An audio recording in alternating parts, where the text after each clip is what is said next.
தமிழ் கடவுள் முருகனுக்கு பெருமை சேர்க்கின்ற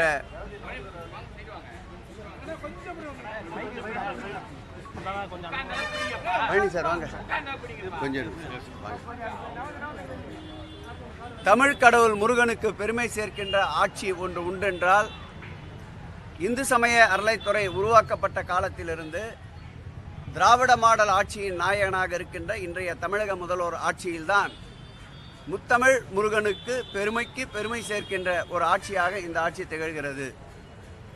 60 வயது கடந்த மூத்த குடிமக்கள் அறுபடை வீடுகள் ஒரே நேரத்தில் தரிசனம் செய்ய வேண்டும் என்ற கோரிக்கையை ஏற்று அந்த அறுபடை வீடு தரிசனத்திற்கு கட்டணமில்லாமல் குளிர்சாதன வசதியோடு பேருந்துகள், 4 நாள் பயணமாக உண்டு உறைவிடம், அதோடு சிறப்பு தரிசனம், அனைத்து திருக்கோயில்களிலும் தெய்வத்திற்குண்டான பிரசாதங்கள் போன்றவற்றை இந்த ஆட்சி ஏற்பட்ட பிறகு இதுவரையில் 2015 பேர்களை இந்த அறுபடை வீடு தரிசனத்தை என் பெருமான் முருகனை மனதார கண்டுகளிக்கின்ற ஒரு வாய்ப்பை திராவிட மாடல் அரசு உருவாக்கி தந்தது. அதன் தொடர்ச்சியாக இந்த ஆண்டு 2000 பேர்கள் அறுபடை முருகன் தரிசனத்தை காண வேண்டும் என்ற உத்தரவுக்கிணங்க ரூபாய் 2,15,00,000 அரசே மானியமாக வழங்கி இன்றைக்கு கந்தக்கோட்டை முருகன் பெருமாள் திருக்கோயிலிருந்து 199 பேர் இந்த யாத்திரைக்கு புறப்பட்டிருக்கின்றார்கள். இந்த புனித யாத்திரைக்கு இந்த துறையினுடைய செயலாளர் அன்பிற்கினிய ஸ்ரீதர் அவர்களும், துறையினுடைய கூடுதல் ஆணையாளர் அன்பிற்கினிய பழனி அவர்களும், துறையினுடைய கூடுதல் ஆணையாளர் மங்கை அவர்களும், துறையினுடைய இணை ஆணையாளர்கள் அன்பிற்கினிய முல்லை அவர்களும், ரேணுகாதேவி அவர்களும், துறையினுடைய கூடுதல் ஆணையாளர் லட்சுமணன் அவர்களும், இந்த திருக்கோயிலுடைய அறங்காவலர் குழு தலைவர் அண்ணன் அசோக் அவர்களும் ஒருங்கிணைந்து இந்த நிகழ்ச்சியை இன்றைக்கு சிறப்போடு ஏற்பாடு செய்து நிகழ்ச்சியை துவக்கி வைத்திருக்கின்றோம். மாண்புமிகு தமிழக முதல்வர் அவர்கள் ஆட்சி பொறுப்பேற்ற பிறகு இதுவரையில் 3412 திருக்கோயில்கள் குடமுழுக்கு கண்டிருப்பது பெருத்த மகிழ்ச்சியை தருகின்றது. இந்த மாத இறுதிக்குள் அது நிச்சயம் 3500 கடந்து ஜனவரி பிப்ரவரி மாதத்தில் 4000 திருக்கோயில்கள் குடமுழுக்கு என்ற இலக்கை வரலாற்று சாதனையாக ஆன்மீகத்துறையிலே திராவிட மாடல் ஆட்சி படைக்க இருக்கின்றது. அதேபோல் எம்பெருமான் முருகனுக்கு புகழுக்கு புகழ் சேர்க்கின்ற வகையில் மருதமலையில் 110 கோடி ரூபாய் செலவில் 204 அடி உயரம் கொண்ட முருகப்பெருமான் சிலை நிறுவப்பட உள்ளது. அதேபோல் திண்டலில் 207 கோடி ரூபாய் செலவில் நம்முடைய அருமையண்ணன் வீட்டு வசதித்துறை அமைச்சர் முத்துசாமி அவர்களுடைய ஒத்துழைப்போடு மாண்புமிகு முதல்வர் அவர்கள் உத்தரவுக்கேற்ப 30 கோடி ரூபாய் செலவில் 207 அடி உயரமுள்ள முருகர் சிலை நிறுவப்பட உள்ளது. அதேபோல் ராணிப்பேட்டை குமரகிரியில் சுமார் 7 கோடி ரூபாய் மதிப்பீட்டில் 114 கோடி ரூபாய் செலவில் முருகர் சிலை நிறுவப்பட உள்ளது. அதோடு மட்டுமில்லாமல் இந்த ஆட்சி பொறுப்பேற்ற பிறகு திருக்கோயிலின் குடமுழுக்கு என்று கணக்கெடுத்து கொண்டால் 131 திருக்கோயில்களில் என் அப்பன் முருகனுக்கு மாத்திரம் குடமுழுக்கை கண்டிருக்கின்றோம். அதில் அறுபடை வீடுகளான நம்முடைய பழனி, திருச்செந்தூர், திருப்பரங்குன்றம் போன்ற 3 திருக்கோயில்களுக்கு குடமுழுக்கு காணப்பட்டிருக்கின்றது. இந்து சமய அறத்தின் வரலாற்றிலே இல்லாத அளவிற்கு 300 கோடி ரூபாய் அளவிற்கு பெருந்திட்ட வரைவு திட்டத்தை எடுத்துக்கொண்டு திருச்செந்தூரில் அனைவரும் மூக்கின் மீது விரல் வைக்கின்ற அளவிற்கு மிக பிரம்மாண்டமான ஒரு குடமுழுக்கை நடத்தி காட்டிய ஆட்சி திராவிட மாடல் ஆட்சி என்றால் இந்த நேரத்தில் அது மிகையாகாது. அதேபோல் அறுபடை வீடுகள் மற்றும் திருமுருகன் கோயில் சேர்த்து சுமார் 1085 கோடி ரூபாய் செலவில் திருப்பணிகள் மேற்கொள்ளப்பட்டு வருகின்றன. ஆன்மீக பயணம் என்று எடுத்துக்கொண்டால் காசி ராமேஸ்வரம் ஆன்மீக பயணத்தை முதலில் அறிவித்த ஆட்சி திராவிட மாடல் ஆட்சி. அதேபோல் மானசேவர், முக்திநாத் போன்ற திருக்கோயில்களுக்கு ஊக்கத்தொகையாக வழங்கப்படுகின்ற நிதியை உயர்த்தி தந்த ஆட்சி மாண்புமிகு திராவிட மாடல் ஆட்சி.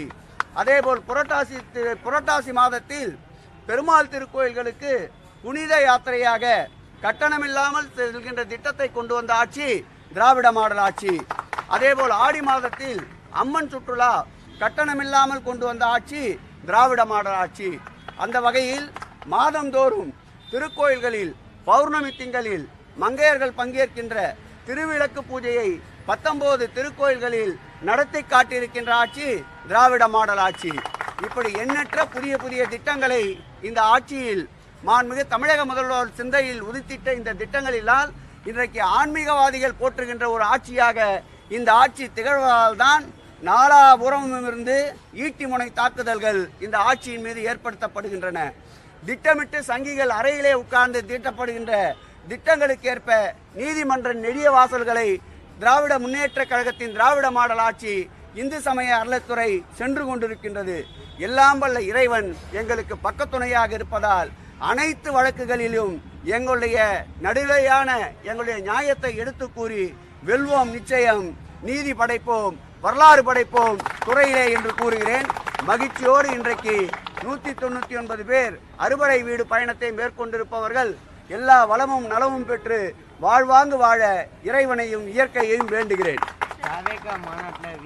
வேற எதனா கோயில் சம்பந்தப்பட்டது கேளுங்க, அப்புறம் போலாம்.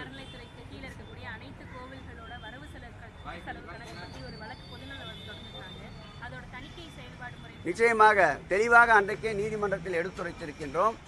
சிறு சிறு திருக்கோயில்கள் 10,000க்கும் மேற்பட்ட திருக்கோயில்கள் ஒரு கால பூஜை திட்டத்திற்கு கூட அந்த திருக்கோயில்களில் வழியில்லாத சூழலில் இந்த ஆட்சி ஏற்பட்ட பிறகுதான் 1 லட்சம் ரூபாய் என்று இருந்த வைப்பு நிதியை 2.5 லட்சமாக்கி 19 திருக்கோயில்களுக்கு விலக்கேற்ற கூட 19,500 திருக்கோயில்களுக்கு விலக்கேற்ற கூட வசதி இல்லாத திருக்கோயில்களில் விலக்கேற்றிய பெருமை இந்த திராவிட மாடல் ஆட்சியை சாரும். அந்த 19,000 திருக்கோயில் பணிபுரிகின்ற அர்ச்சகர் மற்றும் ஊழியர்களுக்கு 1000 ரூபாயை வழங்கிய ஆட்சி இந்த ஆட்சி. அந்த வகையில் அவர்கள் குறிப்பிட்டு கூறிய 1000 ரூபாய் கூட மாதத்திற்கு வருமானம் இல்லாத கோயில்களை குறிப்பிட்டு கூறினார்கள். நாங்கள் தெளிவாக அதற்கு கவுண்டரை ஃபைல் செய்ய இருக்கின்றோம். அதில் அனைத்து விவரங்களையும் தெரியப்படுத்த இருக்கின்றோம். இந்த ஆட்சியை பொறுத்தளவில் ஒளிவு மறைவு எதுவும் இல்லை. அனைத்து கணக்கு வழக்குகளும் நாங்கள் கணினியிலே டவுன்லோடு செய்கிறோம். எப்பொழுது வேண்டுமானாலும் யார் வேண்டுமானாலும் பார்த்து கொள்ளலாம். முழு விவரத்தை நீதிமன்றம் கோரிய அந்த தினத்தில் அபிடோட்டாக ஃபைல் செய்ய இருக்கின்றோம். அரசிடம் ஒளிவு மறைவு இல்லை அப்படின்னு நம்ம சொல்றோம்.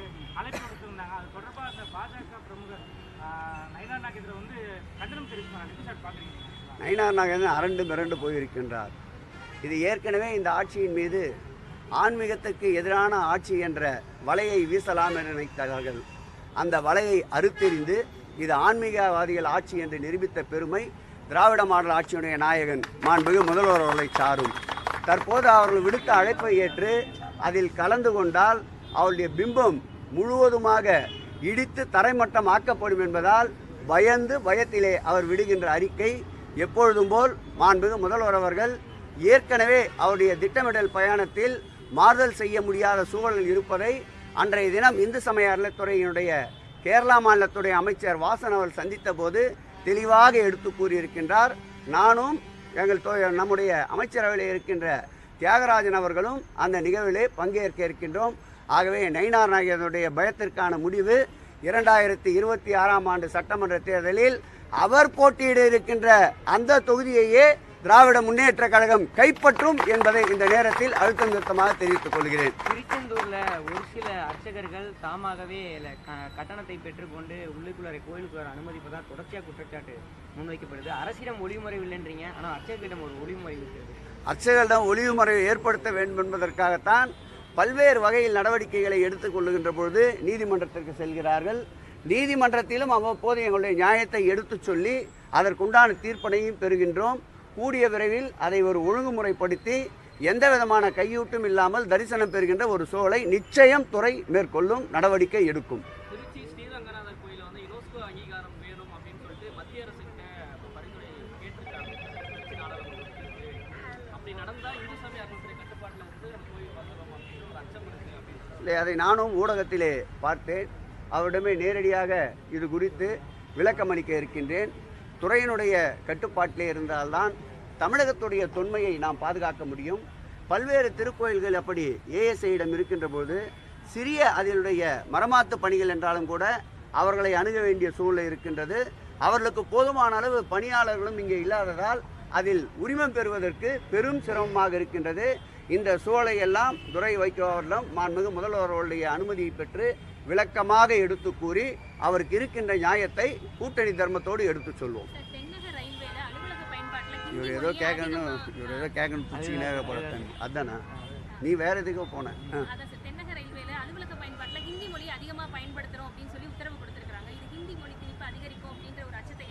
நிச்சயமாக மாண்புமிகு தமிழக முதல்வர்கள் ஏற்கனவே இருமொழி கொள்கை என்பதில் உறுதியோடு இருப்பவர்.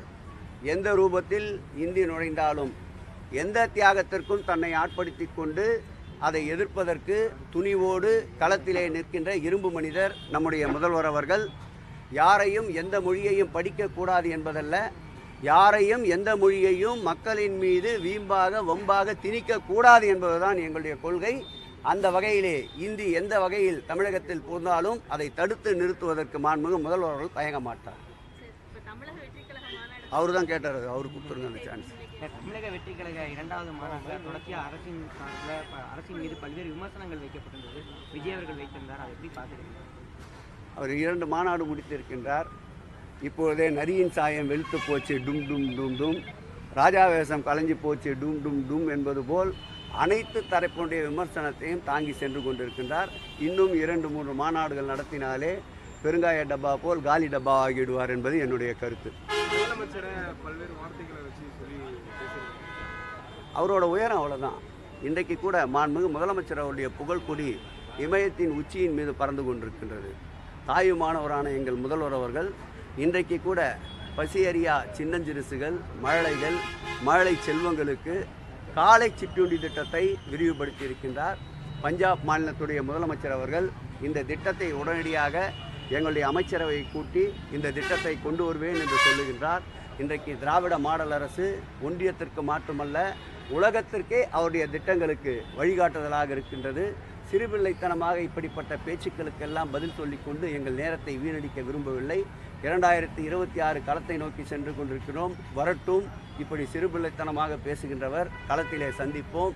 200 உறுதி என்பதை மாண்புமிகு தமிழக முதல்வர் அவர்கள் கரங்களிலே ஒப்படைப்போம் என்பதை தெரிவித்துக் கொள்கிறேன். வந்துச்சு உனக்கு